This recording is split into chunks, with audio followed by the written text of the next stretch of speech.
एक सत्य घटना सुनाते हैं। काशी में एक ब्राह्मण रहते थे, बनारस में। वो कुछ नहीं करते थे, केवल भागवत जी के श्लोकों का पाठ करते थे। बचपन में संस्कृत विद्यालय आदि गए तो उनकी संस्कृत में बड़ी निष्ठा, और जब उन्होंने भागवत जी को पहली बार पढ़ा तो वो आनंदित हो गए। सच में भागवत की संस्कृत सबसे विलक्षण है। बाकी अन्य ग्रंथों की संस्कृत आप पढ़ सकोगे, लेकिन भागवत की संस्कृत थोड़ी सी कठिन है, विलक्षण है। तो श्रीमद् भागवत को जैसे ही उन्होंने पढ़ा तो इतने आनंदित हो गए, बोले कि अब तो यही जीवन है। पूरे दिन उसी को पढ़ते रहते थे। घर वालों ने 2-4 जगह उनको नौकरी के लिए भेजा, लेकिन वो नौकरी छोड़ छाड़ के आ जाते, केवल भागवत पढ़ने में उनकी रुचि थी। पड़ोसियों ने कहा कि भैया इसकी बुद्धि ठिकाने लगानी है तो इसका ब्याह कर दो। ब्याह हो गया। अब ब्याह के बाद में गृहस्थी बढ़ने लगी तो चिंता होने लगी क्या करें, तो एक आध जगह घर जाके काम करते, लेकिन उनसे होता नहीं। एक दिन अपनी पत्नी से बोले, तुम ही कहीं कोई काम कर लो घर चलाने के लिए, मैं तो भागवत जी के बिना रह नहीं सकता, मुझे पूरे दिन भागवत का अध्ययन चाहिए। पत्नी ने कहा ठीक है, आप भागवत अध्ययन करो, हम घर घर जाके काम करेंगे। पूरे दिन भागवत जी का अध्ययन करते थे। एक दिन उन ब्राह्मण के घर पर दोपहर सब लोग भोजन करके निवृत्त हो गए। उसके बाद कुछ संतों की टोली पहुंची। पहले संत ऐसे ही कहीं भी चले जाते थे और कहीं भी जाकर वैष्णव के यहां जाके कहते लाओ प्रसाद पवाओ, तो सब पवाते भी थे। आजकल ऐसा नहीं है। संत पहुंच गए, लाओ प्रसाद पवाओ बिटिया। अब घर में कोई ऐसी सामग्री थी नहीं। और कभी रसोई में जावे, कभी कमरे में जावे, कभी कुछ खोजे, क्या खिलाऊं क्या पवाऊं, कुछ नहीं है घर में। तो संत बहुत देर तो बैठे रहे, फिर बोले कि देवी हम शायद गलत समय पे आ गए, हम फिर कभी आएंगे, कोई बात नहीं, अपना ही घर है। संत वहां से चले गए। बाहर बैठी बैठी वो मन में विचार करती है कि यदि आज मेरे पति कोई नौकरी कर रहे होते, कहीं से धन कमा रहे होते, तो हमारे घर में खूब सामग्री होती और खूब सामग्री होती। रोज मेरे घर संत आते, प्रसाद पाके जाते। मेरी माँ तो हमेशा कहा करती थी, बिन बुलाए संत घर आ जाएं तो समझो साक्षात हरि आए हैं। लेकिन ऐसे हरि को भी हम प्रसाद ना पवा सके, भूखा जाना पड़ा हमारे यहां से। कौन है बाधक हमारे परिवार में? बोले भागवत। यदि ये मेरे पति के जीवन में नहीं आती तो आज मेरे पति बढ़िया कोई नौकरी कर रहे होते और हम लोग बढ़िया कमा खा रहे होते। अपने पति के पास गई तो वो बैठ करके भागवत जी की ग्रंथ लेकर के पढ़ रहे थे। तुरंत उनके हाथ से भागवत जी का ग्रंथ लिया और बीच से पन्नों को फाड़ करके अपने पति के सिर पर मार दिया। बोले 24 घंटा यही पढ़ते रहते हो, क्या दिया भागवत ने हमको? आज हमारे घर से संतों को भूखा जाना पड़ा। अरे कहीं 2-4 जगह काम करते तो कुछ धन कमाते, हमारे घर में सामग्री होती, संतों को भूखा तो नहीं जाना पड़ता। निकल जाओ घर से बाहर, और जब तक इस भागवत के प्रति तुम्हारी ममता है इस घर में लौट के मत आना। बेचारे भागवत के पन्नों को इकट्ठा करते हुए, रुदन करते हुए वो ब्राह्मण गंगा के किनारे चले गए और भगवान से प्रार्थना करने लगे, अहो वकीयम स्तनकालकूटम जिघांक्षया पाययदप्य साध्वी लेभे गतिन्धा त्रुचितां ततोन्यं कंबादयालुं शरणं ब्रजे। हे प्रभु, आप तो दयालु हो। स्तनों में विष लगा करके आई थी पूतना, आपने उसको भी सदगति प्रदान की। मेरी पत्नी अभागा है, उसको पता नहीं है आपका स्वरूप। अरे ये भागवत कोई साधारण पोथी नहीं है। श्रीमद् भागवत का प्रत्येक श्लोक काला है, यानी कि वही कृष्ण है, और भागवत का प्रत्येक पन्ना सफेद है, यानी कि किशोरी जी, राधा रानी। हमारे पूज्य नाना जी कहा करते थे, लाला यदि कोई भागवत के श्लोकों का अशुद्ध वाचन करता है तो जिस प्रकार मानव के रोए खींचने पर उसको जो पीड़ा होती है, इतनी पीड़ा भगवान को होती है। ये भगवान का ही स्वरूप है। आप मेरी पत्नी पर कृपा कर देना, आप उसको दंडित मत करना। ब्राह्मण देवता रुदन करने लगे। प्रबल प्रेम के पाले पढ़कर हरि को नियम बदलते देखा, अपना मान तले टल जाए पर भक्त का मान न टलते देखा। बिल्कुल सत्य घटना। ठाकुर जी तुरंत धराधाम में एक छोटे से ग्वाला बन करके आ गए। ऊंची धोती पहनी, पैरों में चांदी के कड़ूला पहने, हाथों में स्वर्ण के कड़ूला पहने, सिर पर स्वाफा बांधा, 2 माला गले में लटका ली और बिल्कुल ग्वारिया बन करके, ग्वारिया भेष धारण करके एक डलिया को अपने सिर पर रख करके और सीधे उस ब्राह्मण के घर पहुंच गए। गेट खटखटाने लगे। इतने में ही ब्राह्मणी बाहर आई, बोली कौन हो भाई, कहां से आए हो, क्या काम। भगवान इशारा करने लगे, हम गूंगे हैं, बोल नहीं सकते। गूंगे हो तो फिर कैसे बताओगे। बोले लिखने के लिए दो, हम बताएं कौन। भगवान उसमें बढ़िया लिख करके गए, तुम्हारे पतिदेव हमारे यहां नौकरी करते हैं, लेकिन अपनी वेतन, अपनी तनख्वाह कभी हमसे लेते नहीं है। आज हमको पता चला उनको बहुत जरूरत है, तो उनके जीवन में जितनी उन्होंने हमारे यहाँ नौकरी की, वो सारी तनख्वाह इस डलिया में दे करके जा रहे हैं। और वो पर्चा दे करके भगवान वहां से चले गए। जैसे ही उस ब्राह्मणी ने वो डलिया के ऊपर से कपड़ा हटाया, तो ना जाने कैसे कैसे अनमोल हीरे जवाहरात, सोना चांदी से लबालब भरी हुई। अब वो सोची, बताओ, और देखा तो वो तो चला गया इतने में बालक। बोले मुझसे झूठ बोलते थे मैं कहीं काम नहीं करता। जरूर मैं जब कहीं और काम करने जाती थी, पीछे से कहीं कहीं अपने काम करे आते थे। आज बताओ कितना धन कमा लिया। मैंने भी बेमतलब में उनको खूब सुना दी, उनकी भागवत जी फाड़ दी। अरे मुझे ऐसा नहीं करना चाहिए था।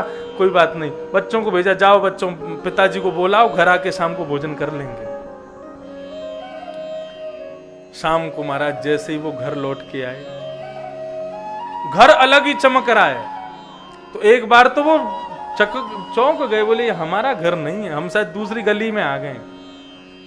घूम फिर के बोले घर तो यही है, लेकिन ये आज ऐसा चमक कैसे रहा है। बाहर बढ़िया दिए जल रहे हैं, बढ़िया दीपावली जैसा घर चमक रहा है। घर के भीतर पहुंचे तो पत्नी नई साड़ी पहन के, बच्चे नए नए कुर्ता पजामा पहन के बढ़िया घूम रहे हैं, डोल रहे हैं, आनंद कर रहे हैं।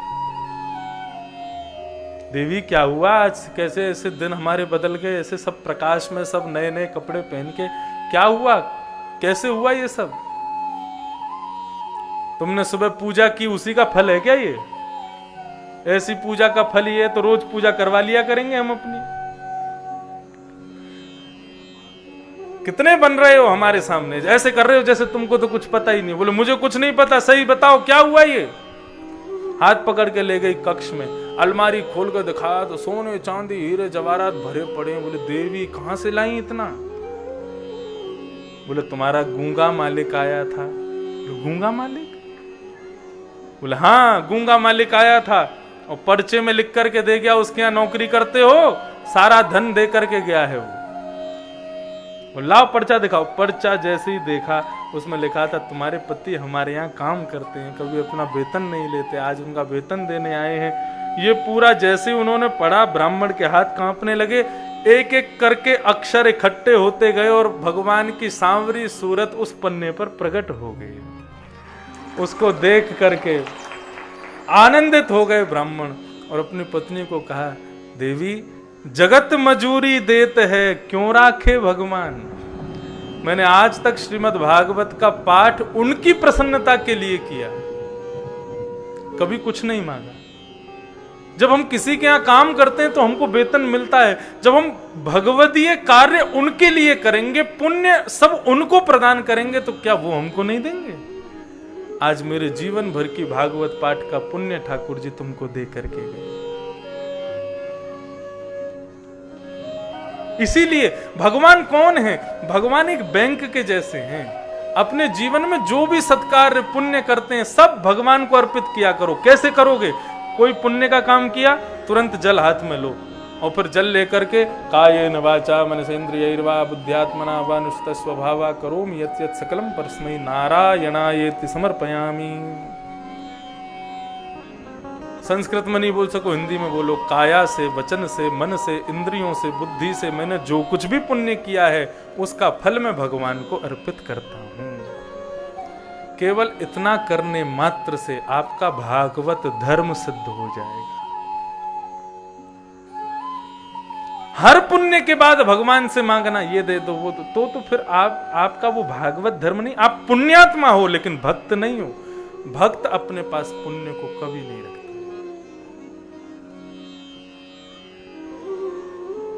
मैं बड़े प्रेम से गाता हूं, ठाकुर जी के हाथ में अपने सब कुछ दे दो, सारे पुण्य दे दो, फिर उनसे कहो जैसे तुम चाहोगे वहां इसको लगवाओ, जहां ले चलोगे वहीं मैं चलूंगा। भाव से गाओ। जहां ले चलोगे वहीं मैं चलूंगा, जहां ले चलोगे वहीं मैं चलूंगा, जहां ले चलोगे वहीं मैं चलूंगा, जहां ले चलोगे वहीं मैं चलूंगा, जहां नाथ रख दोगे, जहां नाथ रख लोगे, जहां नाथ रख दोगे रख लोगे वहीं मैं रहूंगा, जहां ले चलोगे वहीं मैं चलूंगा, जहां ले चलोगे वहीं मैं चलूंगा, ओ जहां ले चलोगे वहीं मैं चलूंगा,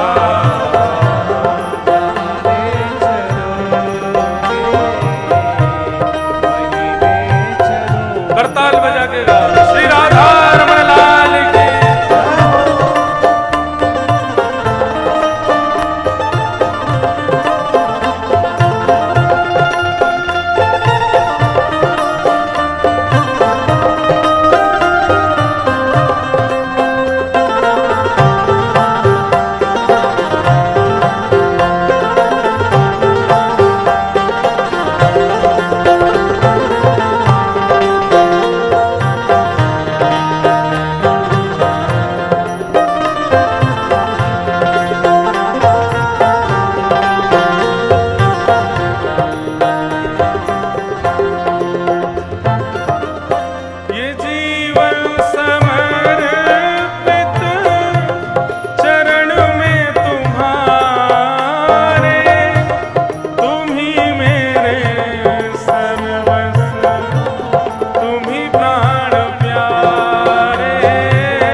जितने लोग नृत्य कर रहे हैं ना, ये वास्तव में भक्त हैं भगवान के। 4 दिन में ऐसी भक्ति जगी है, जो लोग बैठे हैं वो अभी भी कसर है उनके भीतर। प्रेम से गाओ, भाव से। ओ तुम्हारे ही दिल है, ये रातें तुम्हारी, कृपा दृष्टि सब पर रहती तुम्हारी। तुम्हारी